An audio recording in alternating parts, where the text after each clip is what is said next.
and welcome to Kankakee Podcast, where we talk about the people and places of Kankakee County. I'm Jake LaMore, and this is our monthly episode with the Kankakee County Museum. And we're joined once again by Jack Klasey and Jorie Walters. Welcome both. Hello. Good afternoon. Welcome all. Always happy to see you. Happy to see you too. Happy holidays. Yes, when we're recording this, it's holiday time. If I'm not mistaken, this is going to be our January episode. So the first one of 2024. Kick off the new year. Yeah. And, we're talking about a topic that they say it's a hot topic right now, but I feel like it's always been a hot topic in America, right? That's right. That is immigration. That's right. When we're talking about the people and places, we're talking about the people who came here from all over the world in many respects. And right now, I feel like it is really a good time to touch on it, just because this present day we've had buses of migrants dropped off in Kankakee County. Mm-hmm. So it's finally landed and affected us here in the county. So, let's. Where does immigration start? Okay, I would date it back to essentially the late 1700s, and the first immigrants to what is now the area of Kankakee County were the Potawatomi Native Americans. Essentially, they were settled at the early part of that time around Green Bay, Wisconsin, and across in Michigan and the upper parts of Michigan, and gradually kind of worked their way down into what was essentially kind of empty country. There was no real settled tribe or settlements of Native Americans in the area that's now Kankakee County, other than transitory hunting parties and things. There was no one before the Potawatomi? There were other tribes, but they were mostly transitory. You didn't have a great deal of settled agricultural and hunting combination. The Potawatomi maintained, solid villages where they actually did farm, but they also hunted and had spread over a wide area. By the time that the first fur traders and so forth came to this area, there were villages along the Kankakee and Iroquois rivers primarily. The largest one in this area was Rock Village, which is just west of Rock Creek, essentially down by the mouth of Rock Creek. And that's essentially also present-day Kankakee State Park, right? Yes, right, the western part of Kankakee State Park across Rock Creek. But there were villages settled along, as I say, along the Iroquois and the Kankakee. One of the villages around Watsika, for example, was Tamain, who was a Potawatomi chief, and he was trading. The first fur traders in this area were Gurdon Hubbard and a man named Noel Levasseur, who was one of his associates as far as a worker and so forth in the fur trade. They later, in the Illinois band, or all the various groups of Potawatomi, ceded their land to the United States in a couple of treaties in 1830 and 1832. And actually by 1836 and 37, they had been relocated semi-forcibly across the Mississippi, and later on moved on through Kansas and Oklahoma. But the early settlers then after the Potawatomi were essentially former fur traders, French Canadians primarily, most notably Noel Levasseur, whom we've all talked about before. He was trading down in Iroquois County in the 1820s. Again, along with Hubbard. Hubbard then got out of the trade and moved to Chicago and became a very prominent figure in Chicago. I was just going to ask you if the Hubbard name that you see in Chicago has anything to do with the Hubbard you're talking about. Oh, yes. Hubbard Avenue's name, or Hubbard Street, is named for him.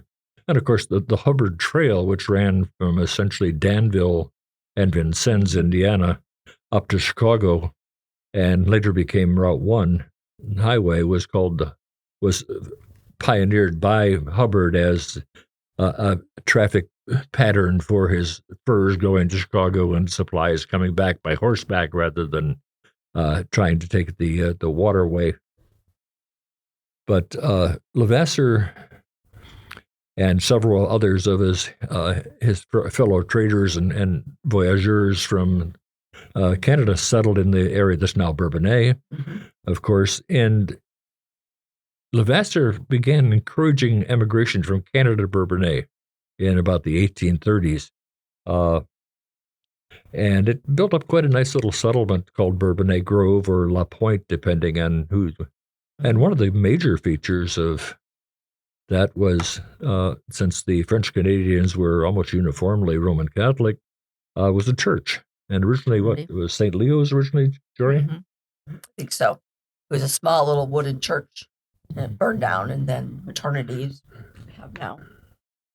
Was it when it burned down and they built a new church? Was it called Maternity at that point, or was it called St. Leo? I think they changed the name. They did. Yeah, that has changed with the second. Instead of St. Leo's Chapel, it was then Church of the Maternity, which was a wooden church, and then it was later replaced by the current stone church, which is the oldest church building in Kankakee County.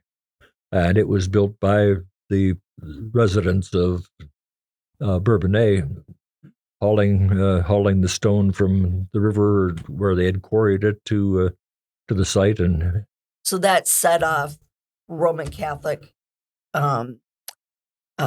church, and then of course Kankakee, which came about 20 years after.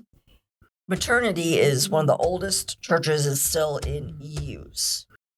And there are many churches that I found in the county when we get to that far that were established way back when and still in use today. Some, no, have long gone, but many I found were still in use. But so the French Canadian in Bourbonnais, so you find a lot of French names. But when you get to Bradley and Kankakee, people who live there for generations, their last names are usually not French related. So that brings in the railroad, 1853, bringing in a lot of people from different backgrounds and people to build the railroad from Chicago all the way down to New Orleans and through our area, and bringing people to settle here, bringing people from east, from states in the east, and from the countries directly to here. So what were a lot, and this kind of connects with the episode we put out in December about the Illinois Central Railroad, as you said. What were some of the origins of the laborers for the railroad? Are we talking like German or Irish or both? Actually, primarily Irish and German. Okay. The railroad had a problem. They were going through almost totally unpeopled country, so they didn't have any local labor force that they could recruit to build, and they needed thousands of people. It was not something you could do with 25 people and a horse. So they actually had agents on the piers in New York as the immigrants came off the ships and passed through Ellis Island and so forth. The IC's agents were there waving money at them, basically saying, okay, we need people to build this railroad. We'll pay you $1.25 a day. That was good money at that time. And we've got a really cheap, reduced rail fare to take you from New York to Illinois. So what do you think? And most people said, oh, yeah, sounds like a good idea. Yeah, jawohl. And so they would come, and many of these people had a rural farming type background, as most people did at that time. As cities were less of a factor.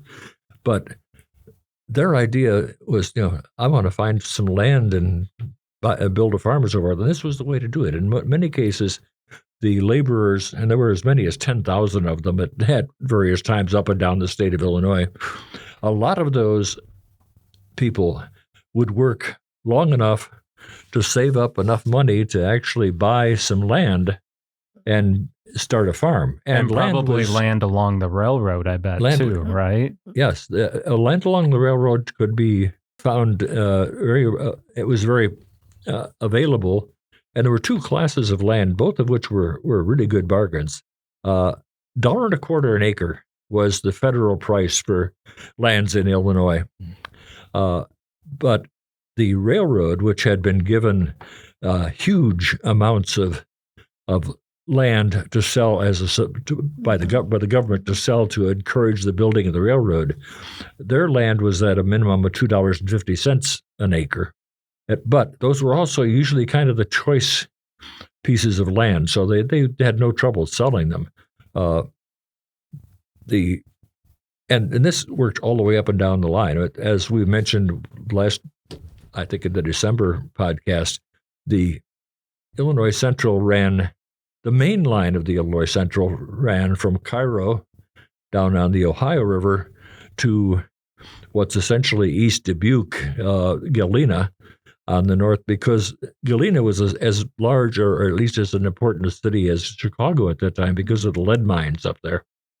The part that we think of as the main line of the IC, which was Chicago to down south, was actually considered just the Chicago branch.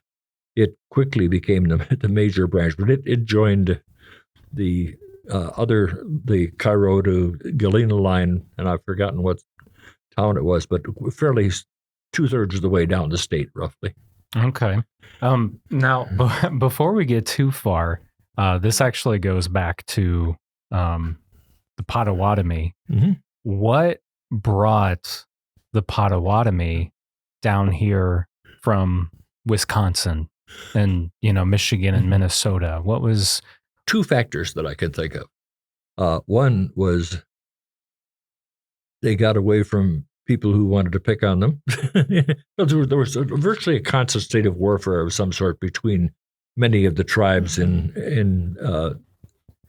Illinois, and not in Illinois, but in the Midwest and so forth, or in the country. So you constantly had raids by the Iroquois and so forth. But also, this was good hunting land. There was, it was the buffalo. There's still buffalo in this part of the country, right? Until I think maybe late in the 1830s, the last ones were hunted out here. And there was fertile land and good waterways and so forth to establish villages and do some subsistence farming. So I think it was those two factors. And the river, they hunted and fished, and the name Kankakee has been translated many a time, but the Potawatomi called it wonderful land or beautiful land. Tairaki. Mm-hmm. And then eventually from the French to the English, from the French, it would be Quin. Yeah. King Cook, Queue. Queen Coquet, depending on how you'd pronounce it. Yeah. So I just know it from the French to the English, but because I took a little bit of French. Yeah, but it's actually the first time I've heard that. Yeah. So it was just a wonderful, amazing place that they really survived, and they really did well. And then when settlers came, a little bit different territory there, right? But yeah. So that's where the name came from. So yeah, kind of getting back to the Illinois Central Railroad, bringing in a bunch of immigrants from all over, mm-hmm. not just the U.S., but Europe. Mostly Europe, yeah. Let me give you an idea. I did in the census books when I was gathering this. I did by each township and give you an idea of what countries or provinces of countries people came from. I'll give you a selection. Of course, English, German, depending on where you were in Germany, the northern or the southern, depending on whether you were Catholic German or whether you were Protestant German. So Bavaria was one of them. Switzerland, Ireland, Russia, the western provinces of Canada, because we usually think French Canada, but some of the Western provinces had some people come. Belgium, we're a big French, French people speaking from there, the Walloons and the not the Flemish speaking. I think more the French speaking came. Wales, and anybody trivia here, anybody tell me where Prussia was and where Prussia would be today on a European map. Get on our Facebook or our website and let us know. Because if you look at a map of Europe, names disappear and they reappear. Yes, and because right, I mean at the time, because you're looking at the census book from the 1800s, right? I did 18. We have 1870. I'm sorry, 1860, which is not as big. 1870 is huge, and then I have 1880 in our collection. So I went through these books and just kind of got an idea of where people were from. It was just quite interesting to see the different countries where people came from, sometimes directly and sometimes from, of course, like I said, eastern states. They might have been a couple of generations came over. New York was huge. New York state people came from. But we usually think Canada here, but and of course England. But we had a lot of different places. Right. Some of the people who originally settled in the New England states, and we're talking back 1700s and so forth, as the frontier opened, the younger members of the families, of course, began to move west and establish new residences in the new countries. I think that, by the time we're talking about people settling in Kankakee County, some of those were probably the third generation from the time that the ancestor got off the boat in New York or in Boston or wherever. Essentially, the first generation settled in New England. The next generation had probably gone far enough west that they were pretty much in Ohio and Pennsylvania. And then the next generation of that were the people who ended up in Indiana and Illinois.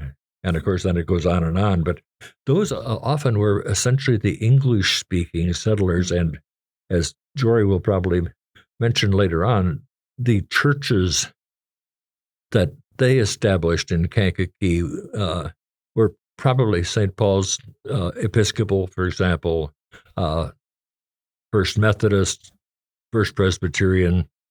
Not sure about Baptist. I think that may have been more of a different ethnic strain. St. Patrick's.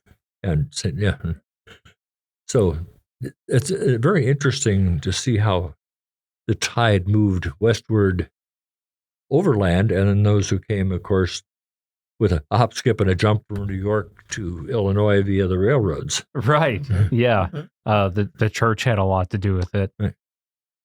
Or the church is, I should say. The church is, yes. Yeah. Yeah, because people tend to gather with their own, they're familiar, especially when you're in a new country. So the west side of Kankakee, what was referred to as the west side of Kankakee in the late 1800s, was also called Frenchtown because the area around St. Rose was the west side, not the other side of the river. And the predominant ethnicity of the people living in that neighborhood were French.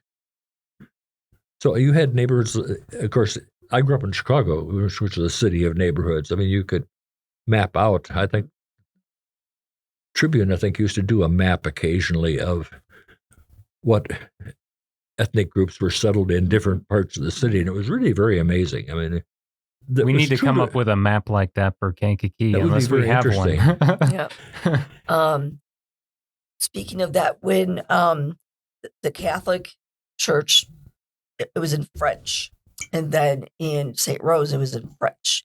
Well, the English-speaking people said, well, we want our Mass in English. So then the Irish St. Patrick's was eventually opened. And then the Lithuanians said, well, we want ours in Lithuania. So there were St. Stanislas. That's Did I right. get that That's a right? tough one. It's a Yes. tough one. that was on the Polish east. and Ukrainian and German. Mhm. Yeah, did the Eastern. We didn't have a lot of people from the Eastern countries, but we had a few. So they wanted theirs. So that was on the east side. Yeah, North. I'm sorry, the north and the east side. Yeah, where exactly was that? I've been told, but it's been quite a while. I just Do know you it's not- on the north. I can't think of at the moment. Where's St. St. Stanislas. Stanislaus was Mhm. on Dearborn Avenue, Okay. north of Court Street. Okay. And the building still exists. Oh, it does. Yeah, I think it may be an African American church building, but I'm not sure. I drove past there one time, not to just check and see if it was still in operation. And it was still functioning as a building, as a Okay. church. I thought the building was gone too. I don't think so. Okay. And then the German Catholic, not a lot of people, but the German Catholics said, well, we want our last mass in Latin, some in German. So St. St. Mary's. And St. Mary's is the building is Saint- still there. Yes, On St. Washington, yes. Mary Yes. Magdalene Church. The building is still there. It is on North Washington Avenue. Okay, so then we have so that takes care of the Catholic in town. So the Germans had German Catholic, like I said, German Methodist, German Lutheran. Baptist, German Lutherans, Lutheran, mostly. and you wouldn't believe how many German Baptists and German Methodists there's. But churches bought and sold other church buildings. Mm-hmm. So this Right. church moved into this church building, changed the name. And they're still doing that today. And it's I was still- just going to say so that. Yeah. it's kind of hard to keep up with the history of it. Yes. But I got my whole file drawer of files of all the churches finally in the right folders of all the organized completely. So the Germans had a lot of influence. I think the Methodists was probably the most prominent just from what I've looked at. Maybe with Baptists too, but thinking a little There's bit. a lot of Methodist Lot of churches. Methodists, lot of- Oh, yeah, yes. Just in Kankakee alone. But as you pointed out, though, there was a lot of Catholic churches too. But Mhm. the Methodists, you're saying, it seems like were primarily Yeah, German. Yeah, the early Methodist writers were really influenced in the whole county. Mhm. And we had a lot of German Methodist churches in the county. So what I did when I first was getting this together is I wanted to do countywide because it would be so easy just to do Kankakee because there's so many of them. But I wanted to do countywide to see how many churches, because the first thing they did was build your house and then build a church. And so I wanted to see kind of how many were still there, still in use. I found a quite number, a lot of them that are still in use today. And like I said, German Catholic, German Baptist, German. There were also Swedish, Norwegian, Danish. Yeah, for example, there was Oh, a church so out many of on them. East Court Street, was St. Ansgar, Yes. which was Danish and Yes. Scandinavian. And they later built another church across the street that's now an African American church, but I've forgotten the name of it. And Jorie and I were debating it earlier. Neither one of us could think of the later name, but And we apologize. There are so many churches. Oh my goodness. It's hard to keep track of course, them. the Germans are probably most closely identified, even though numerically perhaps there were more Methodists, with the Lutheran Church. Yeah. Mhm. So St. Paul's Lutheran Right. was the predominantly identified church as primarily German. I think the Baptists and the Radicals and so forth were all members of that church, if I remember correctly. Yeah, but the Lutheran was very small from the number of churches in the county Oh, yes. and in the town. Because today I counted, I think, 3 Lutheran in Kankakee, Bradley, Bourbonnais. That's maybe probably about 4. right. I could be missing a few, but Lutheran just and in the county wide just doesn't seem to be as popular as, like, say, the Methodist and the Baptist, of course, and the Catholic. So I thought that was quite interesting. Yeah, that is interesting. There was even actually a congregational church here at one time, and it was very early. It was back in the 53, 54. It was on Dearborn Avenue, about midway between Merchant Street and Court Street on the east side. It went out of business, I guess you would say, at some point, but right next door to it was the First Methodist Church, which was later when they built the current church is now Asbury, and I forgot what year that was, 70s, I think was. That building that had been the Methodist Church had kind of an interesting history because at one time it was the city hall, at another time it was a school, and in fact, I'm trying to think of her name, the founder of the. She taught here and what? Oh my, I've gone blank.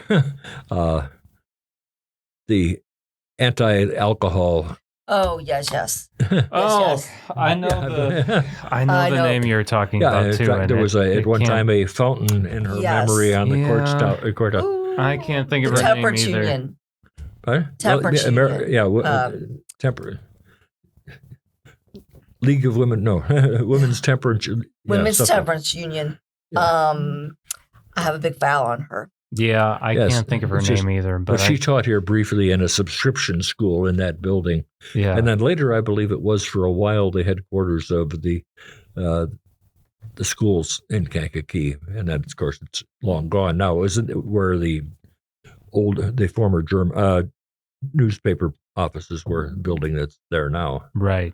Yes. And every church had its own school. Yes. Long gone now. Well, almost. For the most part. For the most part. St. Paul's Yeah. Lutheran still has its own school. And, of course, several of the Baptist churches have, like Grace Baptist, for example, and Faith Baptist. I know they all have their own schools. Faith Baptist has a school? I believe so. Out on in Bourbon. Yeah. Yeah.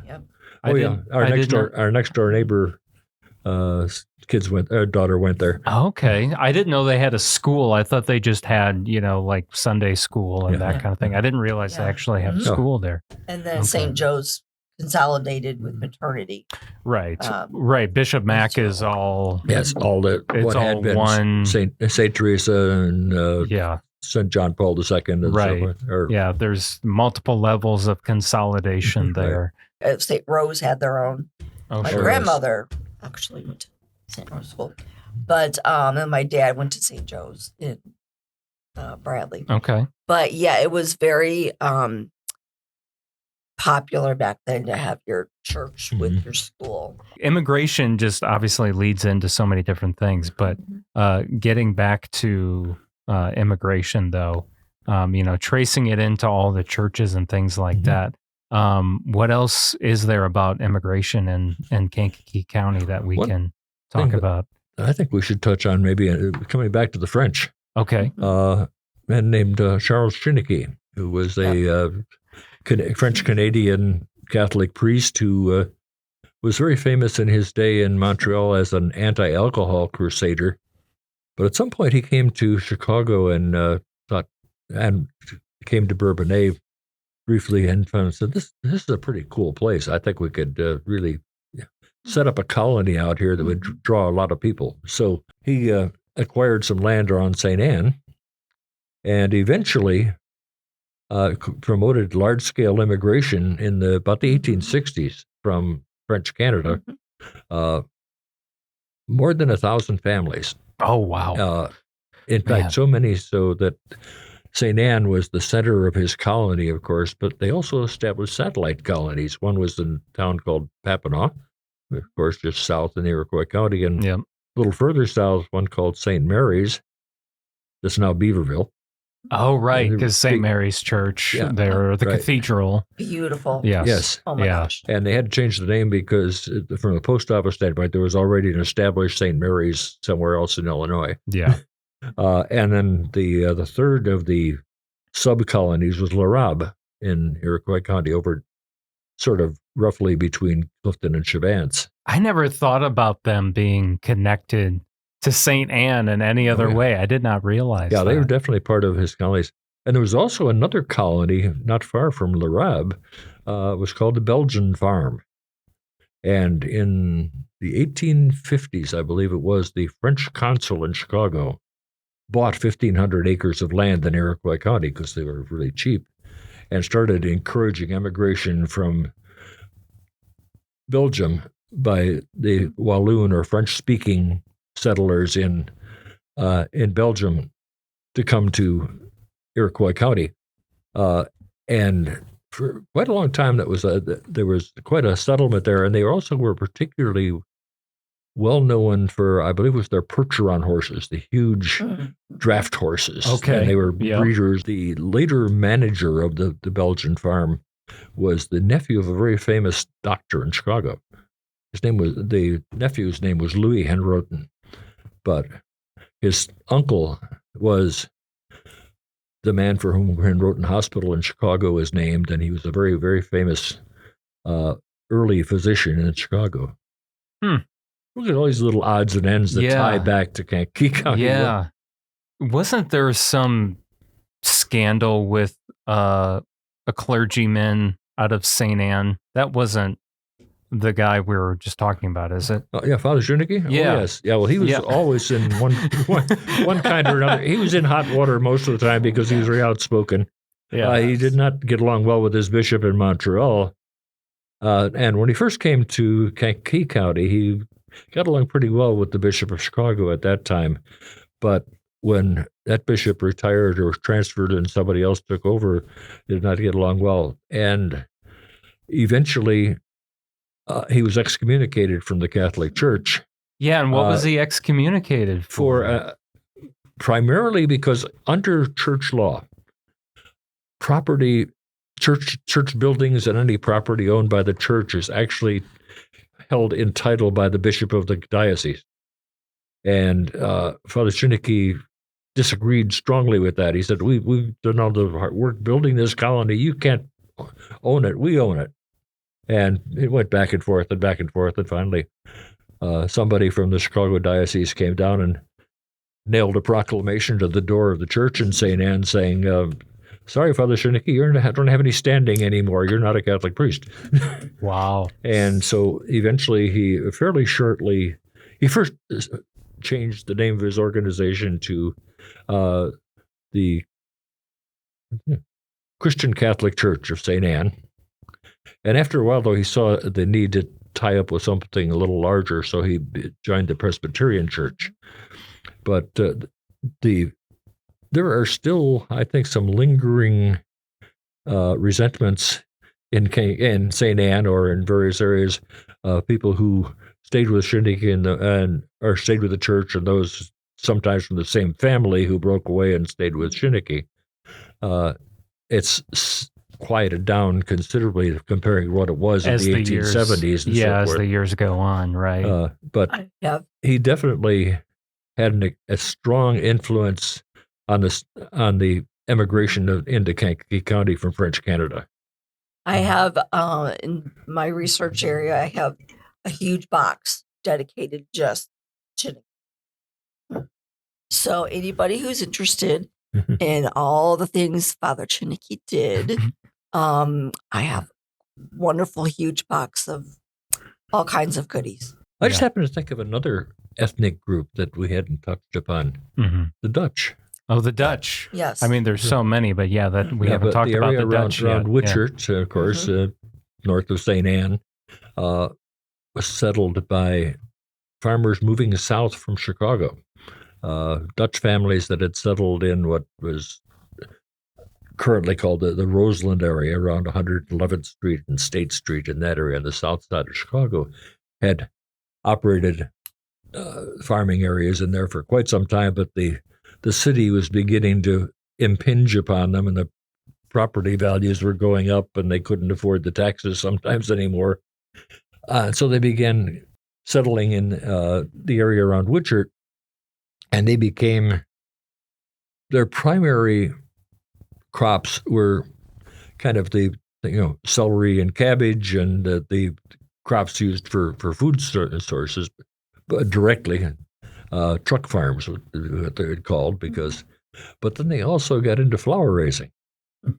And for many, many years, if you drove out to the Woodchurch area, you found acres and acres and acres of blooming gladioli, and they were very beautiful things. The Moment's Gladiolus Festival is something like 75 years old, I think. Yes, yeah. It's, I think, in the 70th year-ish in that decade, somewhere in there. It's been a long time. And unfortunately, Kankakee County only has one gladiolus grower left. Yeah. The Osterhoff family. Yes. There was a great article that Tiffany Blanchett did it just this last year about them. Yeah, Glenn Osterhoff used to spend a fair amount of time at my house. In fact, my daughters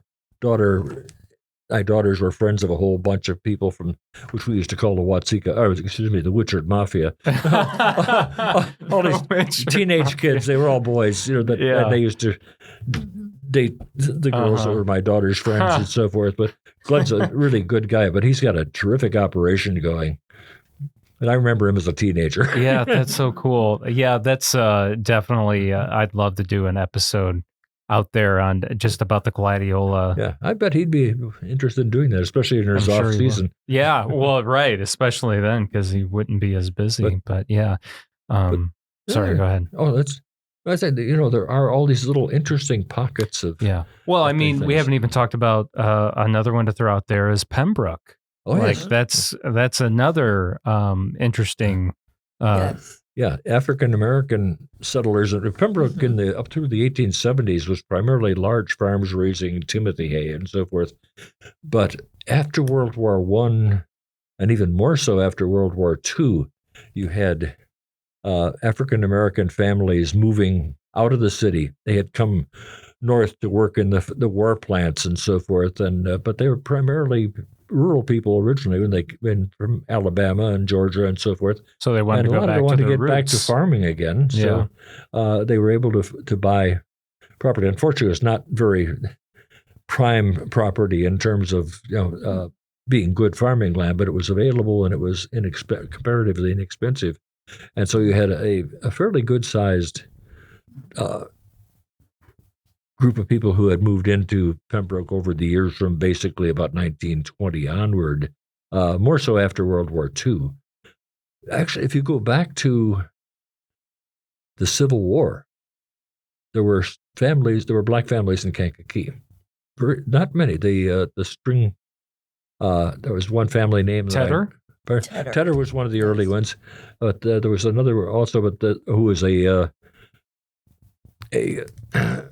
I think an escaped slave, and I can't think of his name now, but he was when the Emancipation Proclamation was signed. He was supposedly one of the local livery stables took him on as a passenger, and he drove around town, and everybody was congratulating him on suddenly being officially free and this sort of thing. I can't think of the name.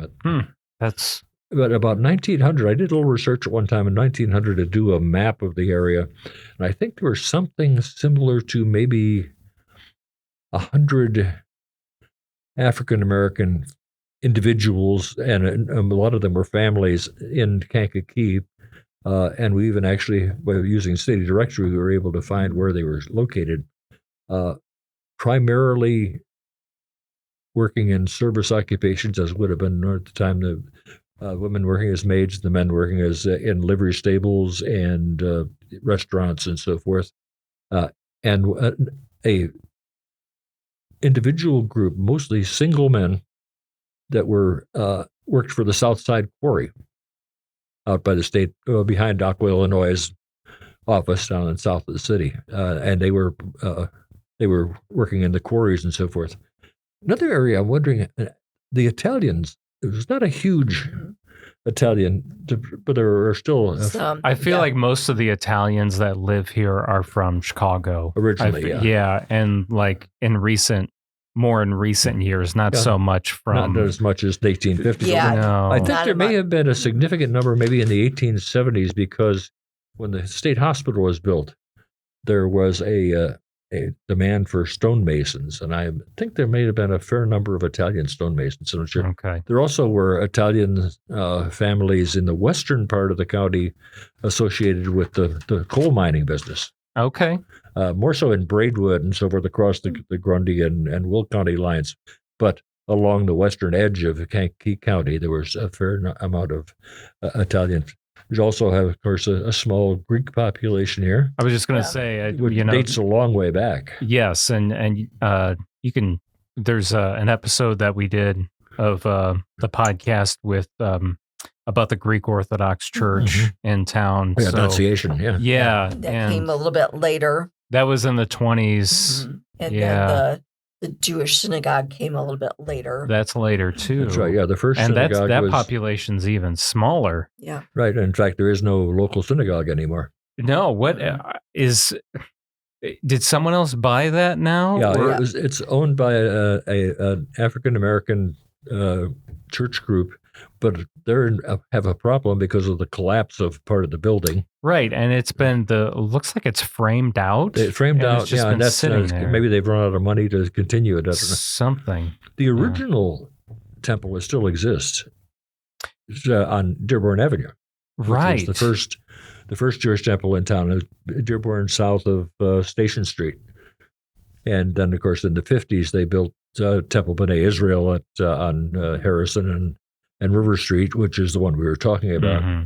But there are, I think, at the time that they shut that down, there were only like a half dozen member families in the synagogue at that time. And so I think most of those people that were probably worship up in the south suburbs, there, of course, there are a number of synagogues there in the south suburban area. Shapiro, our governor? Yeah. Shapiro was from Jewish, here. right? Yes. And I think he helped get that together. Oh, Yeah. yes. He was very involved in that, in the building committee. Right. But very much a minority. Maybe. But the minority that produced at least one mayor of Kankakee. Right. And then the Jaffies. The Alpiners. And so, yes. I'll say we have files on the Greek Orthodox and the Jewish temple. We have also some other research material if anyone is interested. We have a great African American exhibit at our museum and a huge full box of African American history, Kankakee County, and our French Heritage Museum. And you'll get the whole French scenario. Yes. And then you'll see pictures of the big horses that he was talking about. Oh, that's yeah. right, the Percherons. Yeah. Mm-hmm. So we have other materials and places that you can visit to get more information if you're interested in any of that. Right. And I have, like I said, files on churches throughout the county. Mm-hmm. So I have more information on that. And then also our atlas, our 1883 atlas, shows pictures. They drew little pictures. So in the 1883 atlas of Kankakee, it shows where some of the earliest churches were, Right. like French Presbyterian, odd one.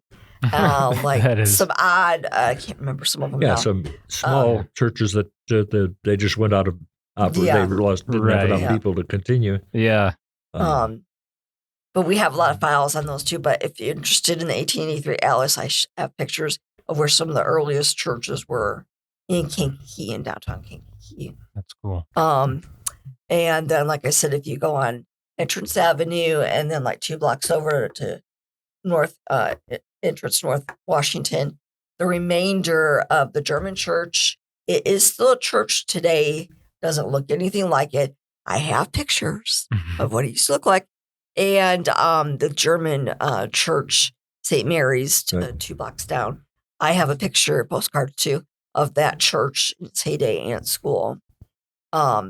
and actually have a picture of that intersection taken as if you're looking at like down like from a house or something, a building, looking High angle. at an angle that you can see both the churches, and there was no houses to the left.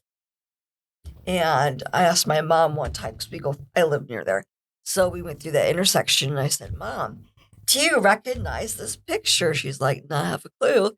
It was that intersection of churches, and just beautiful photograph.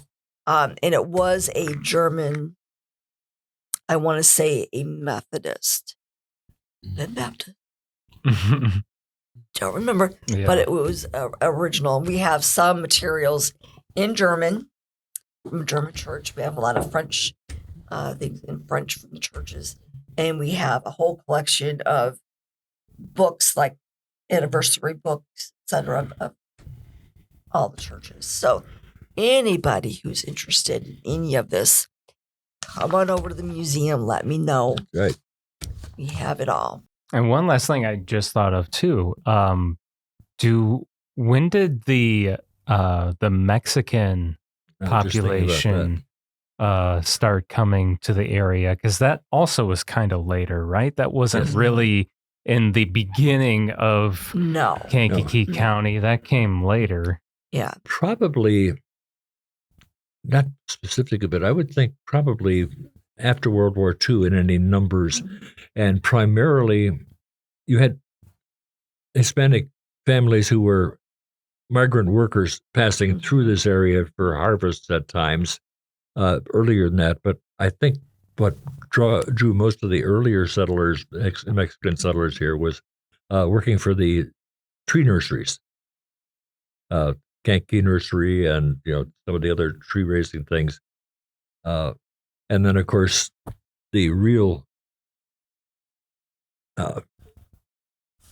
increase in Hispanic immigrants really came in probably the last 15, 20 years. And of course, they've now become a very significant portion of our population. Yeah. Right. So when we talk immigration for Kankakee County, we have what I would call the original immigration of when the county was formed, and when it was primarily European people coming, because I think coming into the country as well, and then coming westward, because they were still moving westward at this time.